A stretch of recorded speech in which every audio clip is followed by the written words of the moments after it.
Hello again, and welcome to episode 13 of My Mother's Diaries.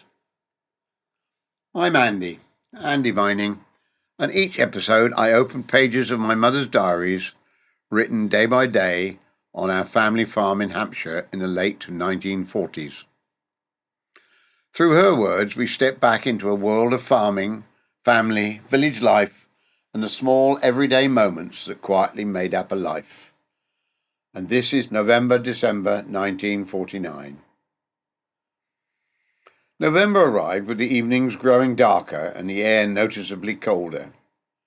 For the first time that season, we lit the fire in the dining room, a welcome warmth as winter slowly began to settle over the countryside. The month began quietly enough.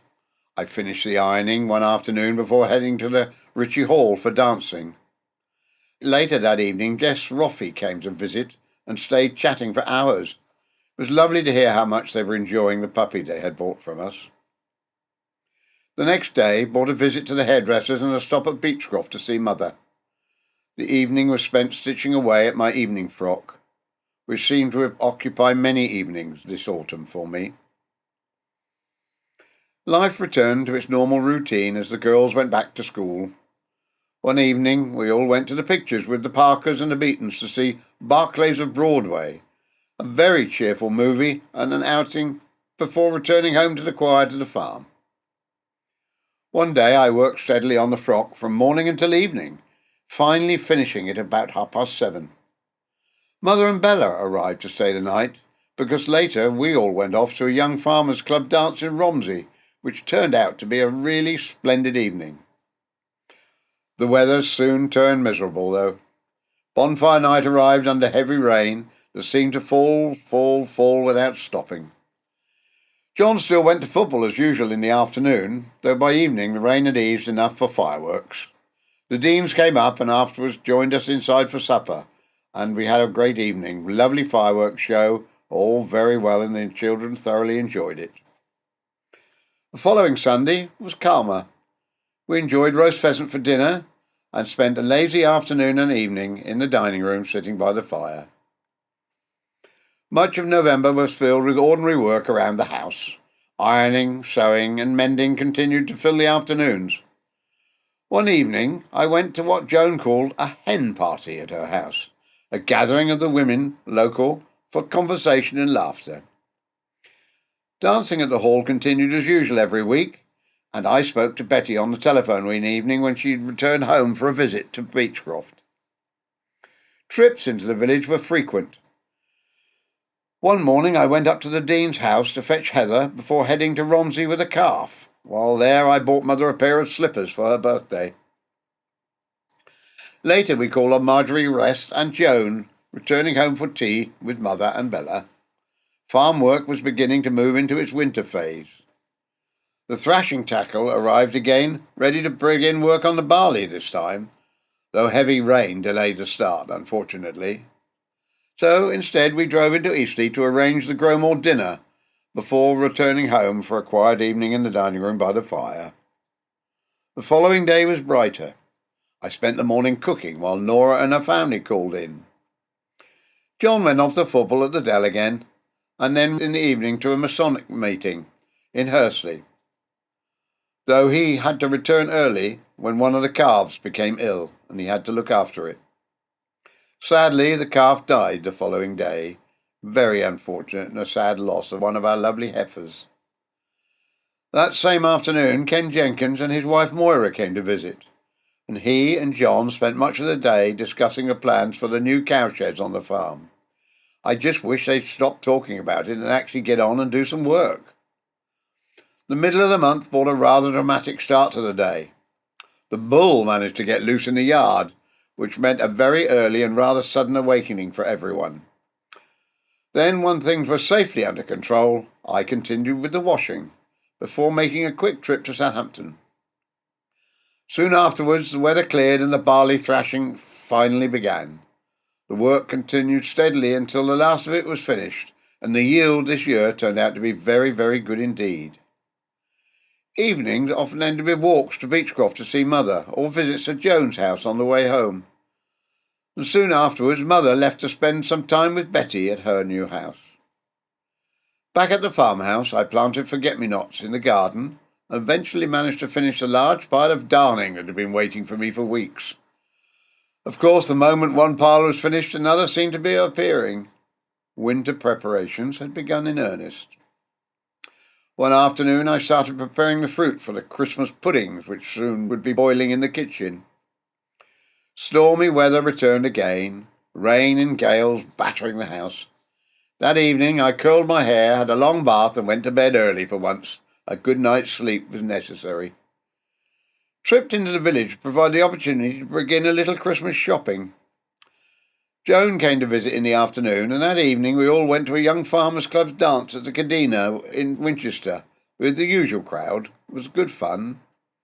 And afterwards we gathered at the Parker's house for Tommy's birthday tea.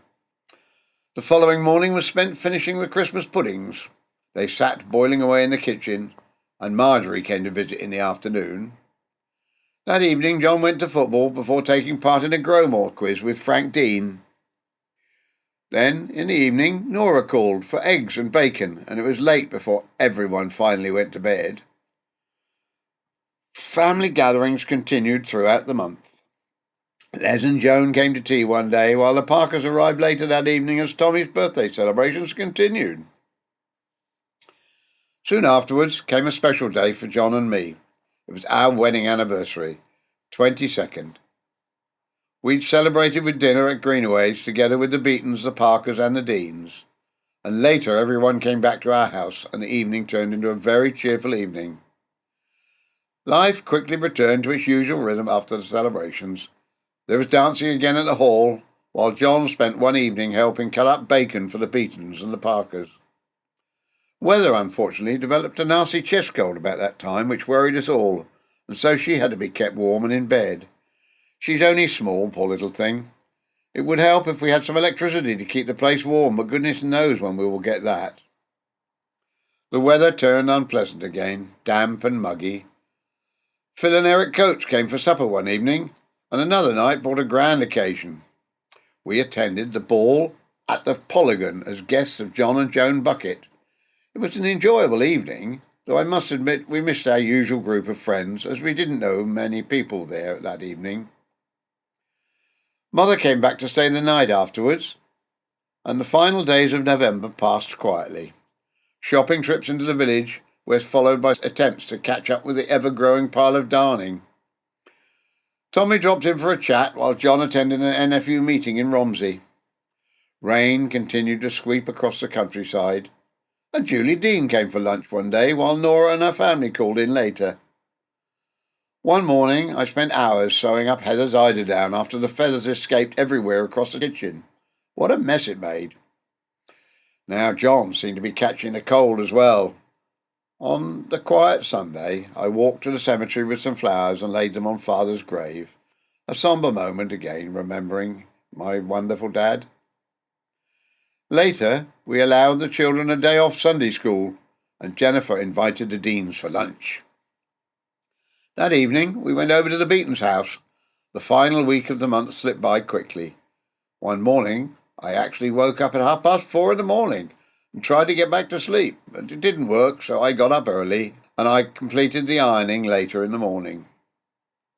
Visitors continued to arrive, Mr. Toole in one day, Joan visited another afternoon, and then that afternoon I also went dancing at Ritchie Hall again. The Dunfords also joined us for the evening soon afterwards, and on the last day of November the Sinclairs arrived for the day, bringing young Tim and their new baby Christopher. John attended a Growmore meeting in Fair Oak at the Clock Inn that evening, and then the house settled once again into the quiet warmth of winter. And so November slipped gently into winter, a month of roaring fires, Christmas puddings, village dances and stormy weather, as life on the farm carried on beneath the darkening skies of late autumn. December arrived in a whirl of Christmas preparations. One day was spent rushing around the shops with Joan, buying presents, returning home just in time for a hairdressing appointment. The next morning John and I were out again shopping, and later I walked round to Mother's house and called in to see Joan on the way home. That evening brought one of the lively winter dances at the Romsey NFU, and to my surprise, I even won a box of chocolates in the raffle. Life in the village carried on as usual, despite the growing cold. Saturdays were always busy days at the farmhouse. John went off to football at the Dell, while neighbours dropped in throughout the afternoon. The children were busy with their own Christmas errands too, heading off to the shops all together and returning later, with Winnie Dean, who stayed for a drink before heading home. One quiet Sunday I walked to the cemetery and I planted crocuses on Dad's grave, so that I thought would look nice come the spring. The rest of the day was peaceful, writing letters, doing a little sewing, and enjoying the quiet of the house. Winter routines had finally settled in by now. Washing and ironing filled much of one day, while John attended the last of his Masonic instruction meetings for the year. In the evening, I helped repair his jacket and trousers while the fire burned steadily in the grate. The weather grew rough. One day rain and wind battered the house so fiercely that the kitchen chimney began to smoke badly and made a horrible mess in the kitchen. Even so, errands continued. I went into the village with John and Mother to take laundry in, while friends such as Marjorie and Joan dropped by later in the day. Christmas preparations gathered pace. One day I baked 2 Christmas cakes, relieved that the oven behaved itself properly for once. Trips to Southampton followed for the last of the presents, while evenings were filled with writing letters and wrapping parcels. John attended an installation at Hursley one evening before we joined a Growmore quiz in Eastleigh. It was great fun, although Fair Oak unfortunately lost by 21 marks. Cold weather soon settled over the countryside. Frosty mornings followed and the fields took on the pale stillness of winter. Jennifer caught a very bad cold and stayed home from school for a while, though Janet still went to her school party. The final dancing lessons of the term arrived soon afterwards, and later that evening we gathered at the Parker's house to help cut up bacon, another small task in the rhythm of winter farm life. Midway through the month came a rather alarming moment. After attending the children's school carols, John set off with Frank, Les and Tommy to go to Frank's lodge in Southampton, but their car crashed in the avenue. Fortunately, the injuries were not too serious, although Tommy had to have his arm stitched and the car was in a bit of a state afterwards. That evening, Joan and Les came round to supper, and we all tried to settle ourselves and our nerves after such a shock. A nasty accident it was. Christmas preparations continued regardless.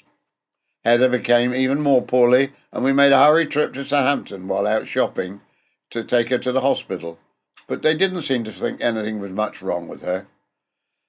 John killed and plucked several cockerels ready for the Christmas table, with Mr. Cross lending a hand.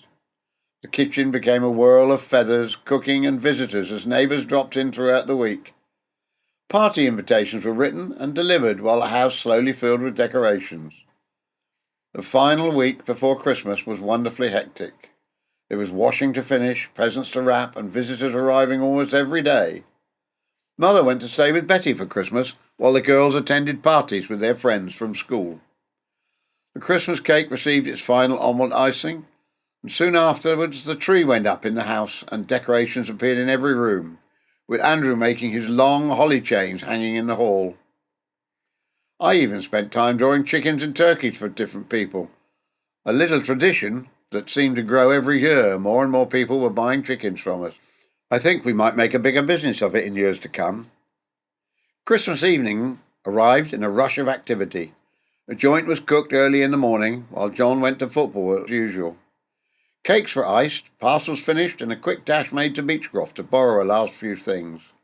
Later, Joan and Les came round for a drink, and the evening became rather merry after a number of gin and tonics. Christmas Day began early with church. We went to St. Boniface, and the children came too. They were full of excitement as presents were opened after breakfast in a whirl of paper and laughter. Doug and Marjorie dropped in during the day for a drink, before the house finally grew quiet again in the evening. Boxing Day brought another outing. We went with the Deans to see the Hursley Hounds meet in Romsey. Most of the others caught sight of a fox, though Winnie and I stayed in the car with Heather. Later, the Deans came to tea for a children's party, and Joan and Les joined us again in the evening. Then the next day came John's birthday. We borrowed a few glasses from Beaton's and Mother to prepare supper for 10 guests. Roast chicken filled the table, and the evening turned into another wonderful, cheerful gathering. But the busy Christmas week soon caught up with everyone. The following day I felt dreadful. It might have been all the gin I'd drunk, and spent most of it in bed while friends kindly took the children out for the day. Janet, too, became unwell. The illness lingered for several days, and the house grew unusually quiet. Even the Eastleigh police ball had to be missed, we were all so poorly, and that annoyed me greatly, because I really enjoyed that usually. Gradually, we began to feel better, and so the final day of the year arrived. John went to football again, though he returned home looking rather miserable. I think Southampton must have lost. But that night we stayed in to see the new year in. But the celebrations were a quiet one, and we welcomed the new year in from bed.